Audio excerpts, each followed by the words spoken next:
요한복음 8장 1절부터 11절입니다.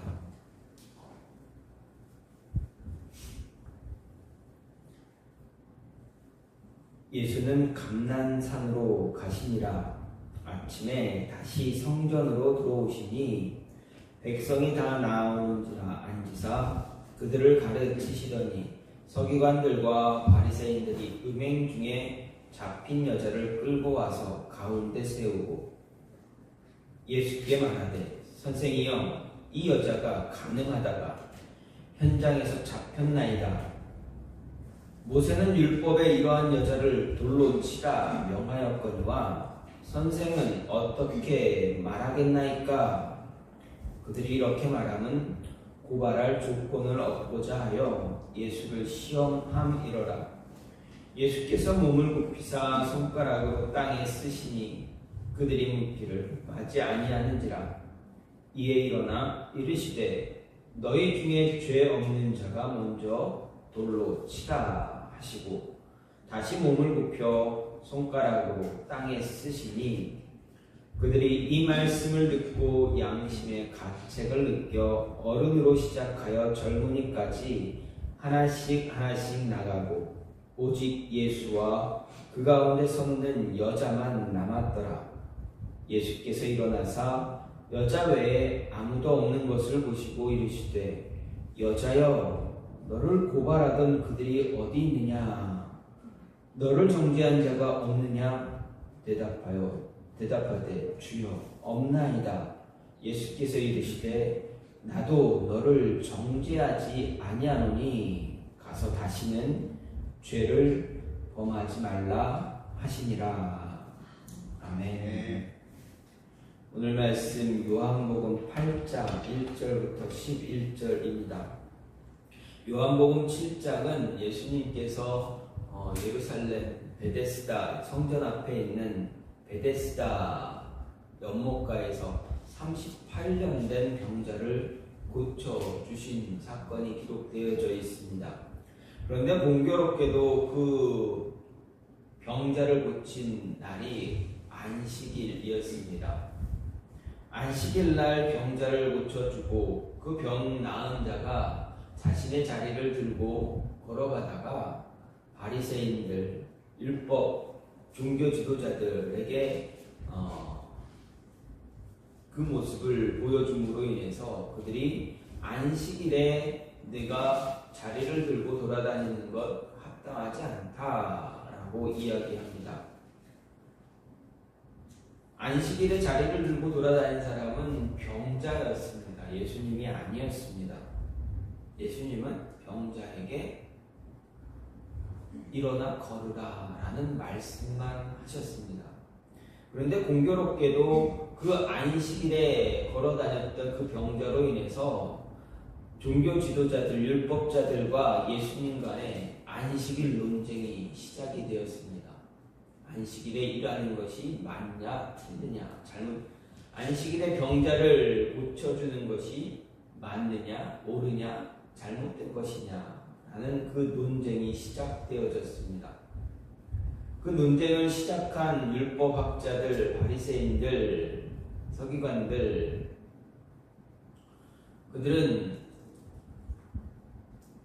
예수님과의 논쟁에서 이길 수가 없었습니다. 왜 그랬습니까? 병자를 고치는 것이 잘못된 것이 아니기 때문에 그렇습니다. 그리고 예수님을 질책하는 그들의 모습은 예수님은 그들의 율법대로 그들이 생각하는 그들이 말하는 율법대로는 율법에 비추어봤을 때는 예수님은 일하는 것이 아니었기 때문에 그렇습니다. 그냥 한마디만 하신 것입니다. 그런 논쟁이 있은 뒤에 예수님은 어떻게 하십니까? 논쟁이 끝나고 그 하루가 지나가면서 예수님은 기도하러 가십니다. 감난산으로 가셨습니다. 그리고 그 다음날 감난산에서 기도하시고 아침에 다시 성전으로 들어오십니다. 그리고 말씀을 전해 주십니다. 말씀을 가르쳐 주십니다. 그런데 한 무리가 예수님께 말씀을 가르치시는 예수님께 다가와 한 무리가 이야기합니다.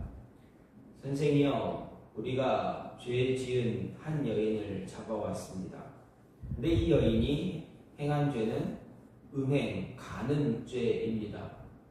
모세율법에는 간음죄를 지은 여인 돌로 쳐 죽이라 했습니다. 그런데 선생은 과연 어떻게 이 여인을 처벌할 것입니까? 모세율법은 이런데 선생은 어떻게 하기를 원하십니까? 그들이 이 여인을 잡아와서 끌고 와서 예수님께 이러한 이야기를 한 것, 이러한 모습을 가진 것은 예수님을 고소할 어떤 건수를 만들기 위해서였습니다. 어떤 무언가 꼬투리를 잡기 위해서 예수님이 잘못된 행동을 하면 이런 행동을 하면 이렇게 행동하면 이렇게 꼬투리를 잡기 위해서였습니다.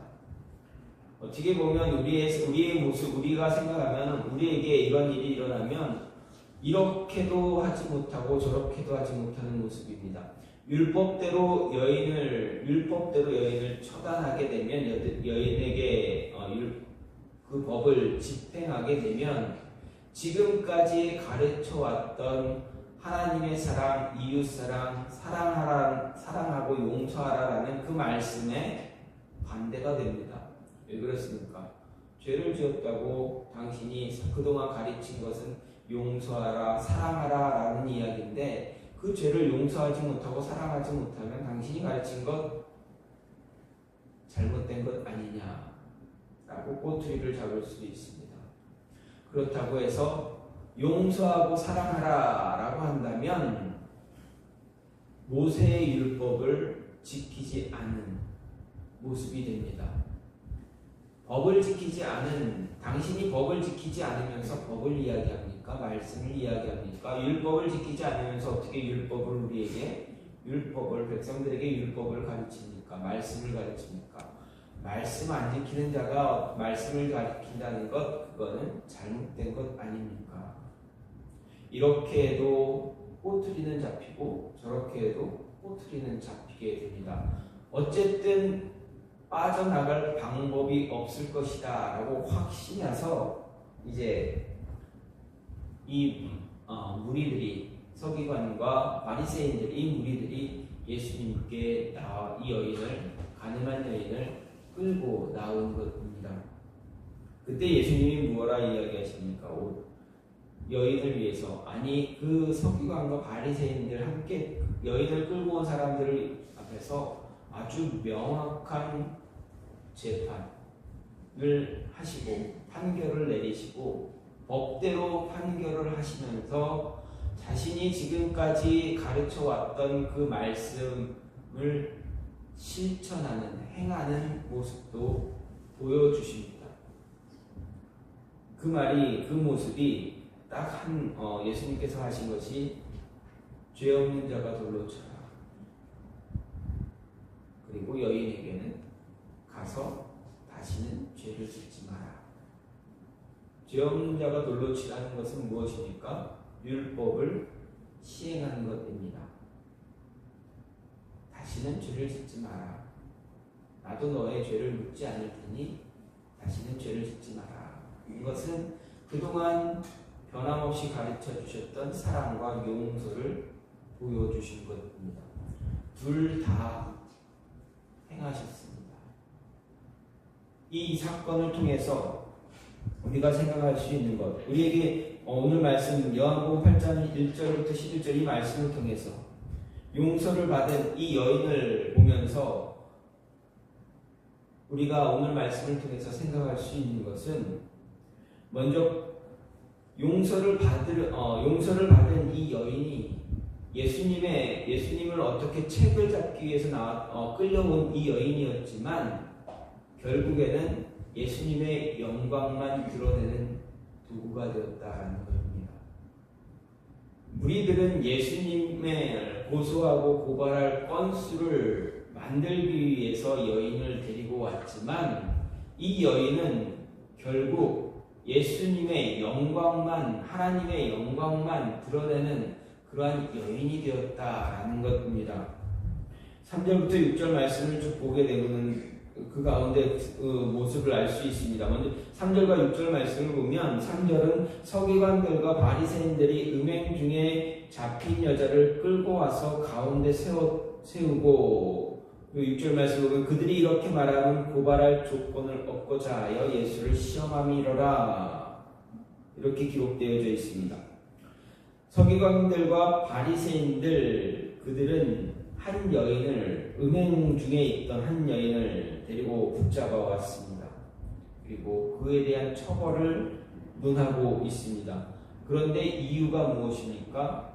그렇게 그 여인을 데리고 온 이유, 그 처벌을 예수님께 맡긴 이유, 성경은 분명히 이야기합니다. 예수님을 시험하기 위해서였다. 예수님을 고발할 조건을 찾기 위해서 시험하기 위해서였다라고 분명히 이야기합니다. 예수님이 이 무리들의 이러한 모습을 넘길 수 있었던 것, 우선 예수님은 하나님이시기 때문에 하나님의 지혜가 있기 때문에 이러한 시험 당하지 않습니다. 아무리 빠져나올 수 없는 시험을, 아무리 빠져나올 수 없는 그런 모습, 흠을 잡으려고 해도 잡을 수 없는 분이 예수님입니다. 그러면 우리는 어떻게 합니까? 우리에게도 분명 이런 어려움들이 있는데 이런 어려움들, 이러한 시험들이 있을 때 우리는 어떻게 그 시험을 이겨낼 수 있는가 하는 것입니다. 예수님의 모습을 보면, 예수님이 늘 행했던 그 모습을 보면 그 모습을 통해서 우리도 그러한 어려움들 속에서도 이겨낼 수 있는 방법이 있다라는 것을 찾을 수가 있습니다. 그 방법은 바로 1절입니다. 감난산에서 오셨다라고 분명 성경은 예수님은 감난산으로 가셨다 이야기합니다. 그리고 2절에는 아침에 성전으로 들어오셨다 이야기합니다. 무슨 말입니까?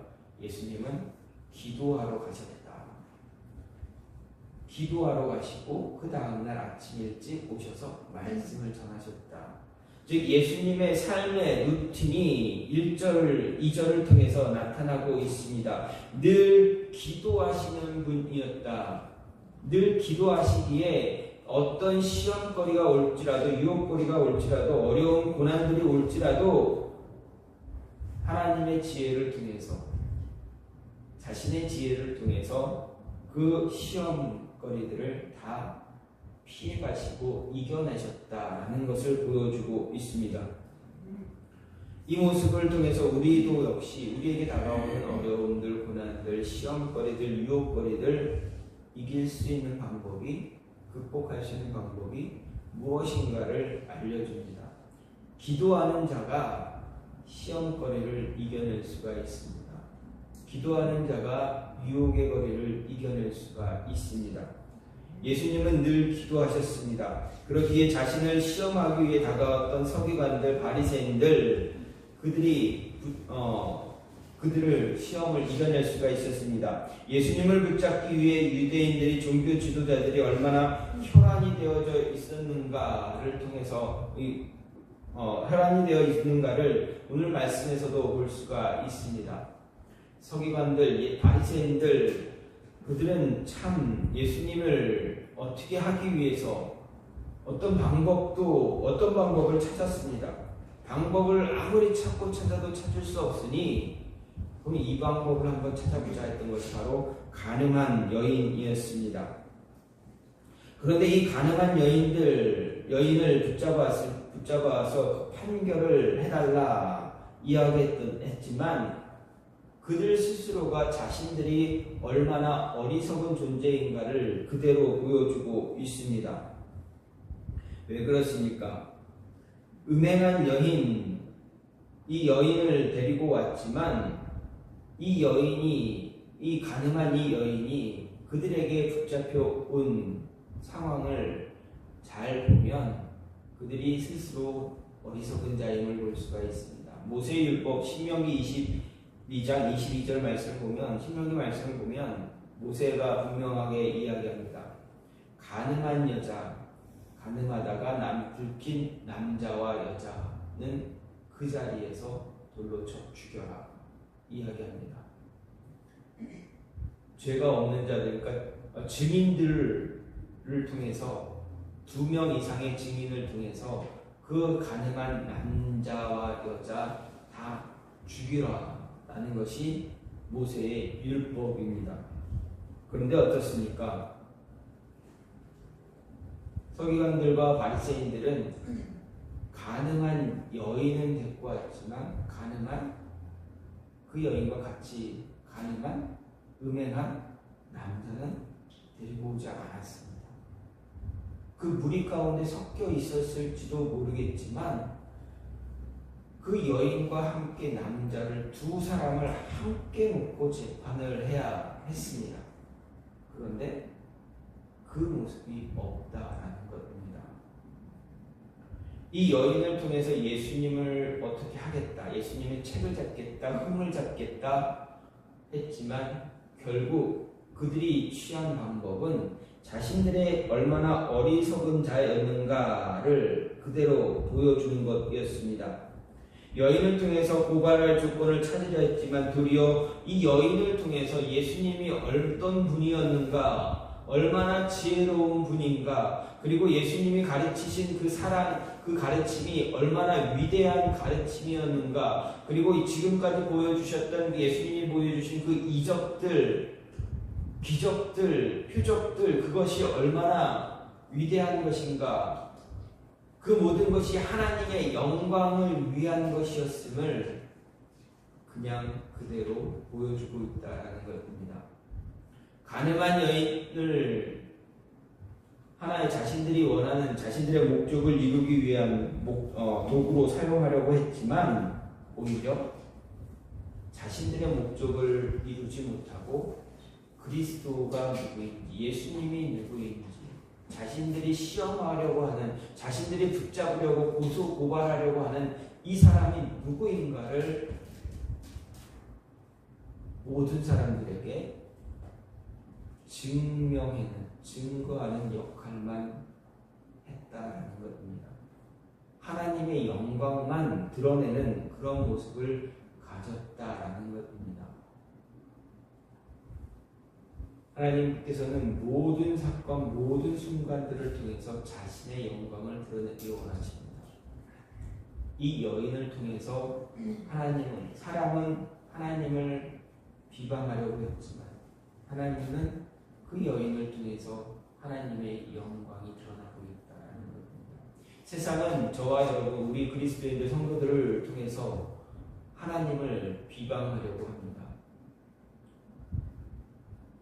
무언가 흠을 잡기 위해서 노력합니다. 그런 도구로 우리를 사용하려고 합니다. 사단의 방법이 가장 그렇습니다. 그래서 뉴스를 통해서 어떤 모습을 통해서 그리스도인들이 잘못하고 있다, 성도가 잘못하고 있다, 목사가 잘못하고 있다, 끊임없는 그런 흠을 잡기 위해서 기사를 쏟아냅니다. 그런데 어떻습니까? 그때 한때는 그렇게 되는 것처럼 보이지만 시간이 지남으로 인해서 오히려 하나님의 영광만 더 드러나고 있다라는 것입니다. 바리새인과 서기관들은 나름대로 예수님을 고발할 사건으로 완벽하다 생각했던 그 모습이 하나님의 영광만 드러내는 완벽한 모습을 갖추어 주었습니다.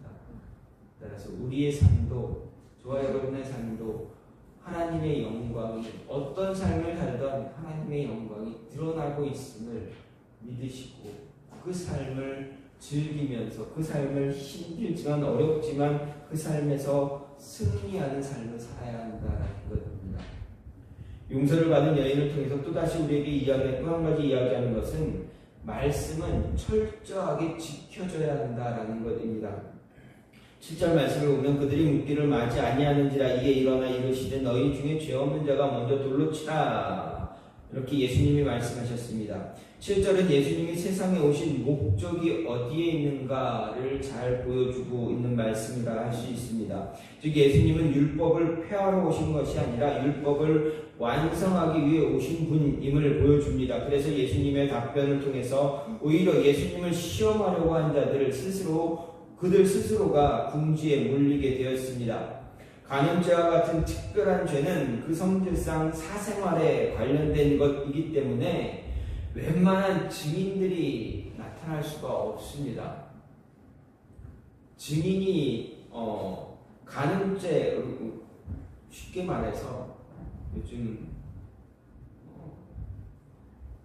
요즘 상황에서 우리가 살아가는 삶에서 간통을 한다라는 것, 가늠하는 것, 그 현장을 잡아야 되지 않겠습니까?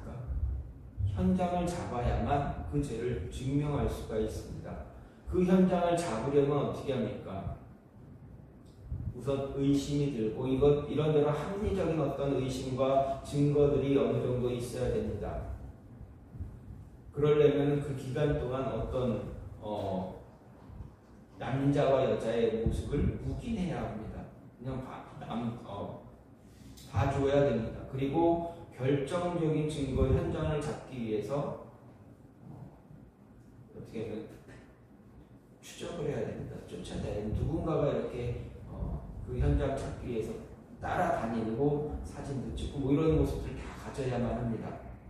그래서 결정적일 때 그 현장을 덮쳐야만 그 모습을 잡을 수가 있는 것이 바로 이런 간음하는 현장, 간음죄를 잡는 것입니다. 정말 완전 한 사람의 사생활이기 때문에 증인이 만들어진다는 게 쉽지가 않습니다. 그 현장 목격하는 것이 쉽지 않습니다.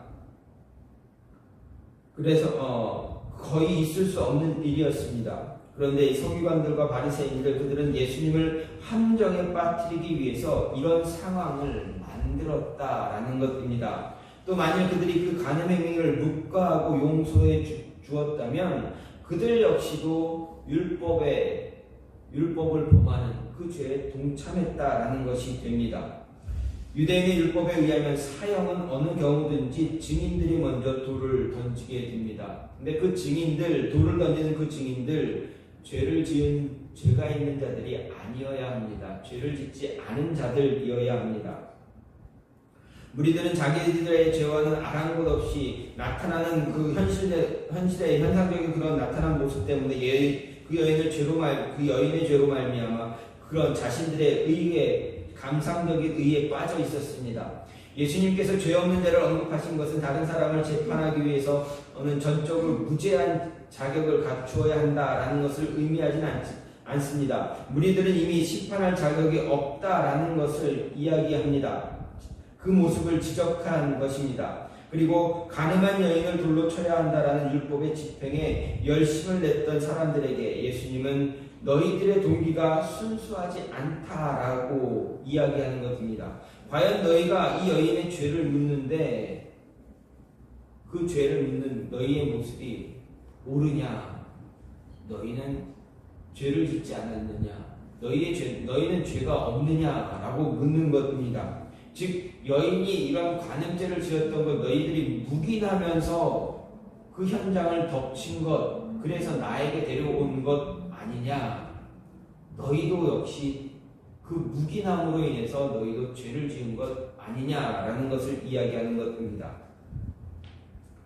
한 걸음 더 나아가서 예수님의 질문은 하나님 앞에서 그들의 삶이 어떠했는가 지적하고 있습니다. 서기관들과 바리새인들 그들은 하나님의 이름을 일컫는 자들이고 하나님의 정의를 옹호했던 사람들 자신 스스로가 그렇게 자처했습니다. 하지만 정작 자신들의 눈이 죄로 인해서 어두워진 것 모르고 있었습니다. 오직 자기 의만 내세울 뿐이었습니다. 하지만 예수님의 말씀은 그들을 하나님 앞에서 벌거벗은 모습으로 서게 했습니다.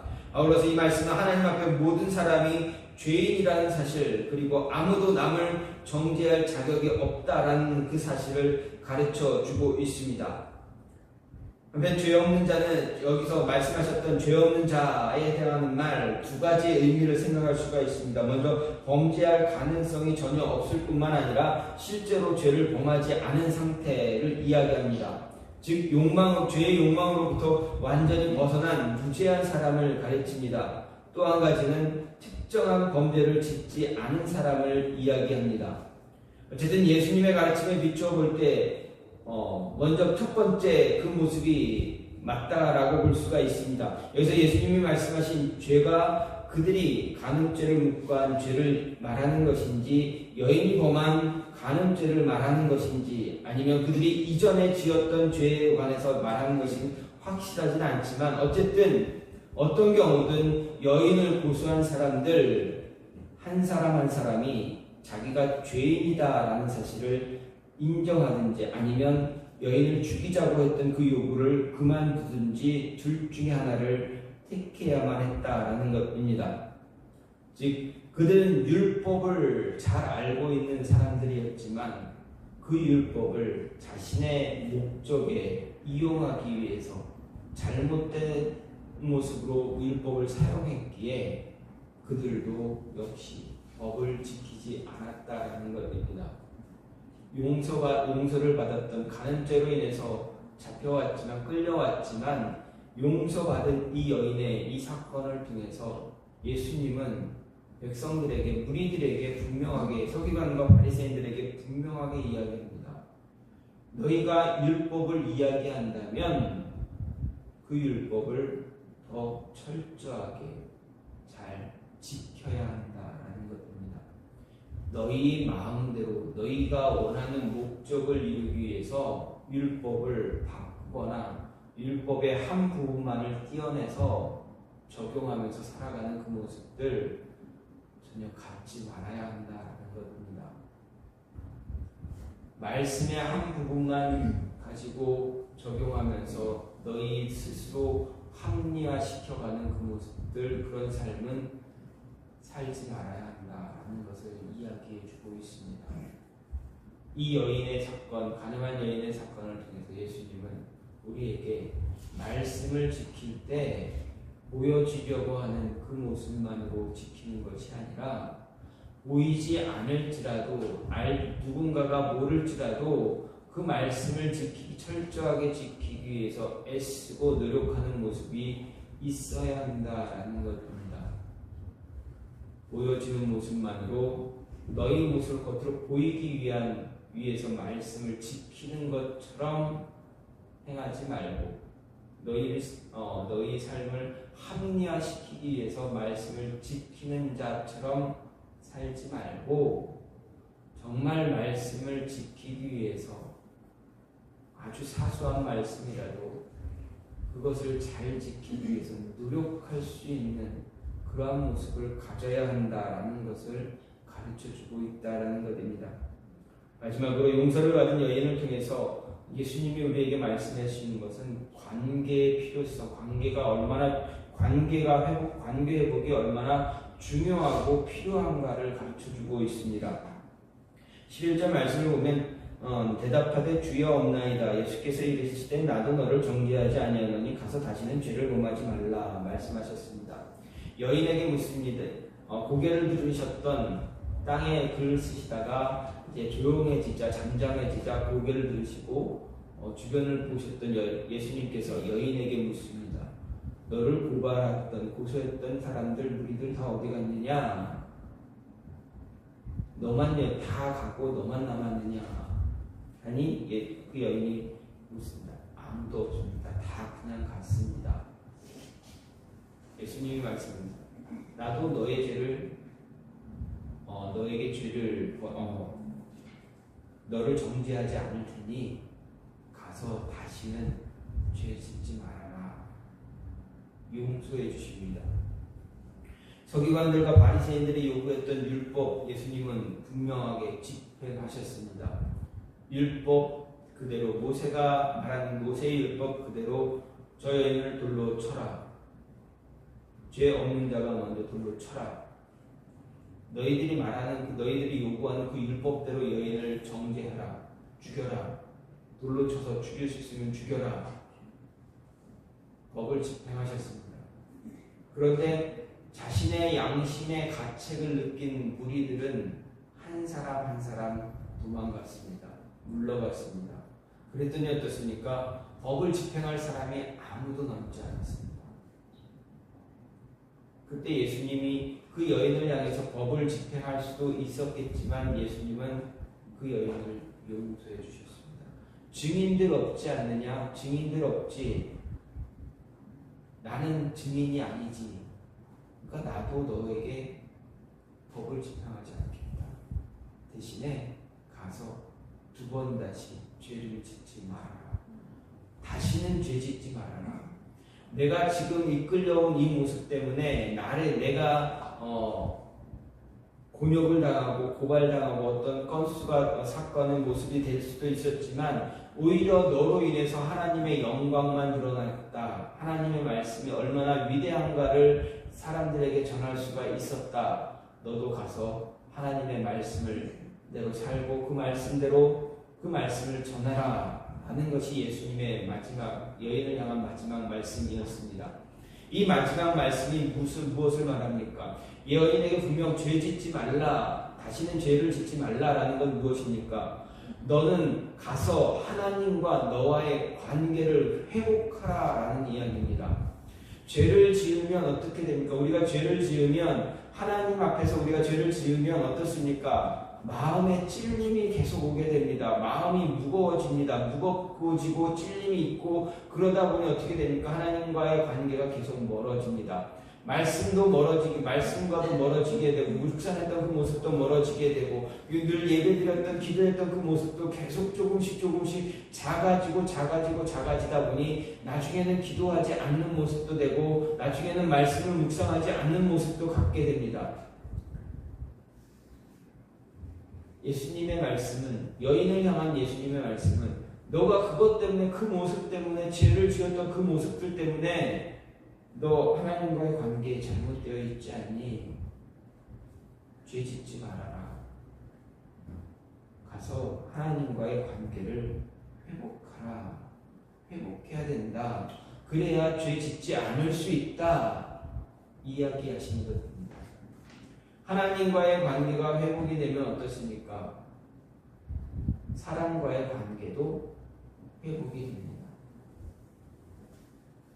내 주변 내가 하나님 앞에서 말씀대로 잘 살게 되면 하나님은 우리에게 사랑과 은혜를 허락해 주셔서 내가 정말 불편한 관계에 있던 사람과의 관계도 하나님이 회복시켜 주십니다. 하나씩 바꿔 가십니다. 내 마음을 바꾸든 상대방의 마음을 바꾸든 아니면 둘 다 마음을 다 바꾸게 해서 어떻게든 좋은 모습으로 만들어 가게끔 그 길을 인도하신다, 열어주신다라는 것입니다. 하나님과의 관계가 막혀 있으면 사람들 간의 관계도 막히게 됩니다. 왜 그렇습니까? 내 생각이 계속, 내 주장이 내 생각이 계속 강해지고 굳어지기 때문에 그렇습니다. 바리새인들과 서기관들 그들은 하나님과의 관계가 막혀 있었기 때문에 그 여인을 용서할 수도 없었고 그 여인의 죄를 끄집어내고 찾아내고 그로 인해서 예수님도 같이 하나로 올가매려고 했던 모습만 나타나는 것입니다. 관계가 회복이 되면 모든 문제가 해결이 됩니다. 하나님과의 관계가 회복이 되면 사람과의 관계도 회복이 되고 문제가 있었던 모든 문제들이 해결이 되어진다라는 것입니다.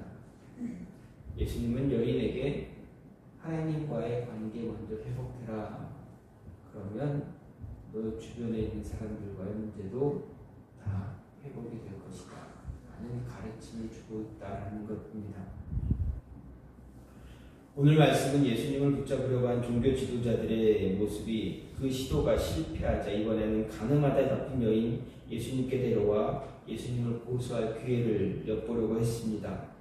하지만 이들의 음모를 알고 계셨던 예수님은 지혜롭게 말씀으로 바리새인들과 서기관들을 부끄럽게 하시고 모든 분위기를 바꾸어 내셨습니다. 역전시키셨습니다. 예수님은 그들의 아기애창 공격에 대해서 처음 침묵의 시간을 가지셨고 그 침묵의 시간, 두 차례의 시간을 통해서 판결을 내려주셨습니다. 두 번이나 반복되는 예수님의 글 쓰는 행위 때문에, 행위로 인해서 이 여인을 공격했던, 예수님을 공격했던 그 사람들, 그들의 공격적인 시선과 흥분을 가라앉히셨고, 첫 번째 내리신 판결은 죄 없는 자가 돌로 치라라고 하시면서 법을 집행하시기도 하셨고, 또 이 법을 집행하실 때 법에 따라 처형을 하되 처형하는 자가 죄가 없어야 한다라는 것도 가르쳐 주셨습니다.